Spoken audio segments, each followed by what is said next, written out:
Alhamdulillah wa syukurillah wassalatu wassalamu ala asrofil anbiya wal mursalin wa ala alihi wa sahbihi ajma'in amma ba'du.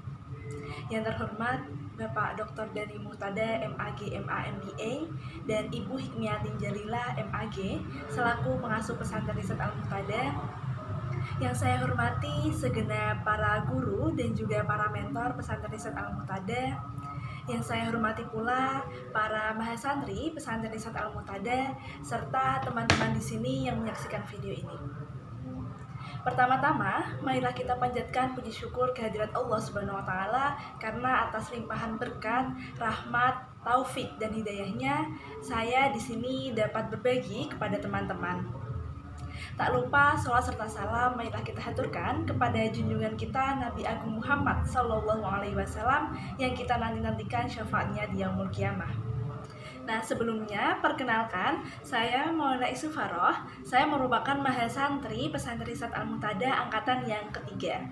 Di sini saya ingin berbagi sedikit sama teman-teman nih. Alhamdulillah tak terasa kita sudah berada di penghujung Ramadan dan sebentar lagi kita merayakan Hari Raya Idul Fitri, hari penuh kemenangan, hari penuh keberkahan untuk kita semua. Nah, gimana nih teman-teman untuk persiapan lebarannya? Udah pada beli baju baru? Udah pada beli mungkin sandal baru, mukena baru? Dan BTW udah pada dapat THR belum nih? Jadi saat momen lebaran ini, biasanya kita kan berkumpul sama keluarga nih. Nah, saat berkumpul sama keluarga ini tentunya kita banyak makan begitu kan. Kita makan begitu bersama keluarga, acara kumpul keluarga, kemudian makan besar bersama keluarga. Nah, tahukah teman-teman bahwa hidangan-hidangan yang biasa kita sajikan saat Hari Raya Idul Fitri itu banyak mengandung yang namanya lemak jenuh atau biasa disebutnya sebagai lemak jahat, dimana makanan-makanan seperti kayak rendang, kemudian goreng-gorengan, kemudian ada juga kue-kue kering, yang mana kue kering itu biasanya mengandung butter atau mentega yang mana kadar lemaknya itu tinggi. Nah, makanan-makanan yang mengandung kadar lemak yang tinggi itu apabila kita konsumsi secara berlebihan itu nanti dapat menyebabkan kadar kolesterol di dalam tubuh kita itu meningkat. Nah, lalu apa sih dampaknya ketika kadar kolesterol dalam tubuh kita itu meningkat? Dampaknya adalah kita akan menjadi rentan untuk mengalami berbagai penyakit tidak menular, seperti misalnya adalah stroke, kemudian penyakit jantung koroner, kemudian ada juga hipertensi, dan juga penyakit-penyakit tidak menular lainnya.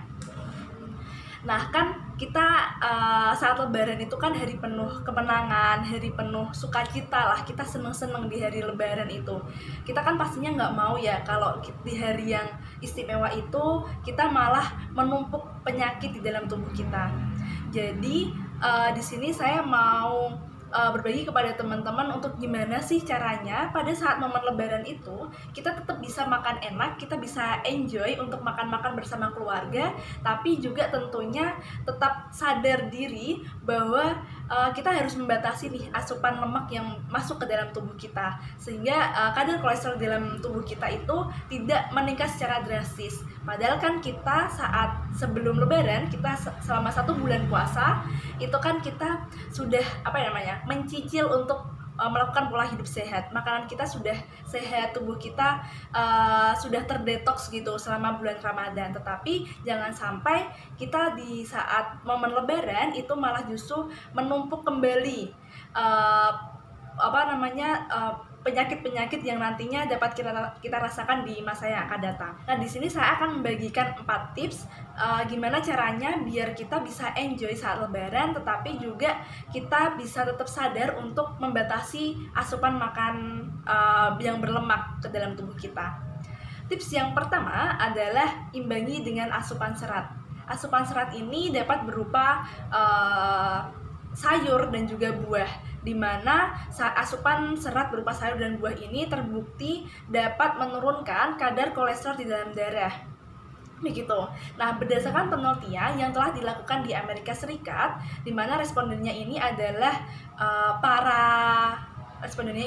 orang-orang dewasa begitu usia 19 sampai 64 tahun, di mana hasil dari penelitian itu menunjukkan bahwa responden yang memiliki yang mengonsumsi lebih banyak serat itu memiliki resiko 2% lebih rendah untuk mengalami berbagai penyakit kardiovaskuler.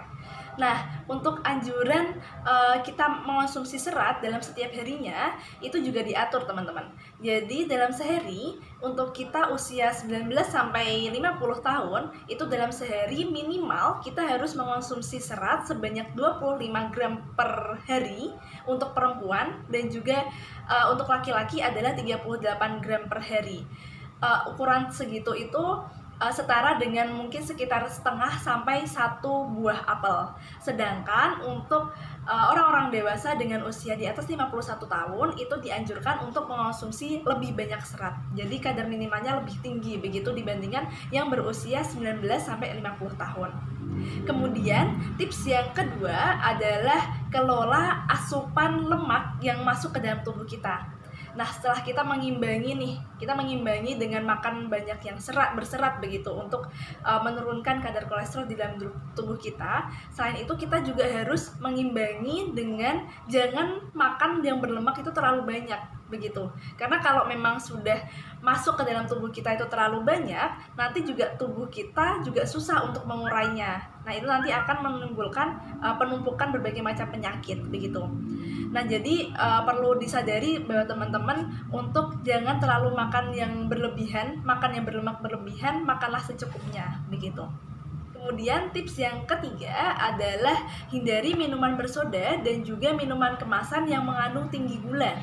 Jadi seperti yang tadi saya sampaikan sebelumnya adalah kita diharuskan untuk menghindari kayak makan-makanan yang berlemak begitu untuk mengurangi kadar kolesterol dalam tubuh kita.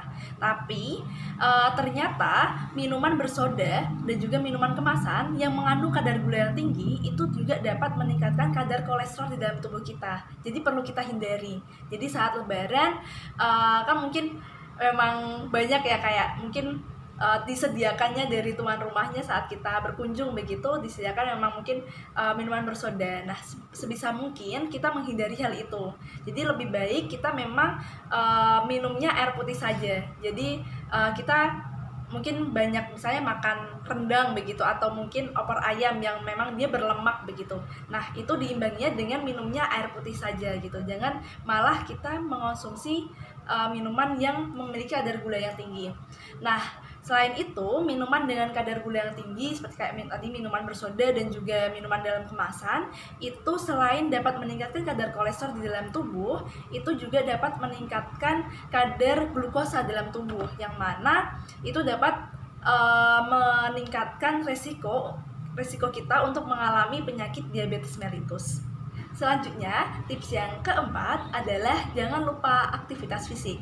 Jadi kalau ketiga tips yang sebelumnya ada tentang asupan makanan ataupun minuman yang masuk ke dalam tubuh kita. Untuk selanjutnya tips yang keempat ini adalah tentang bagaimana kita meregulasi makanan-makanan yang sudah masuk ke dalam tubuh kita untuk bisa diproses lebih baik oleh tubuh dan juga dikeluarkan dengan baik untuk sisa-sisanya begitu.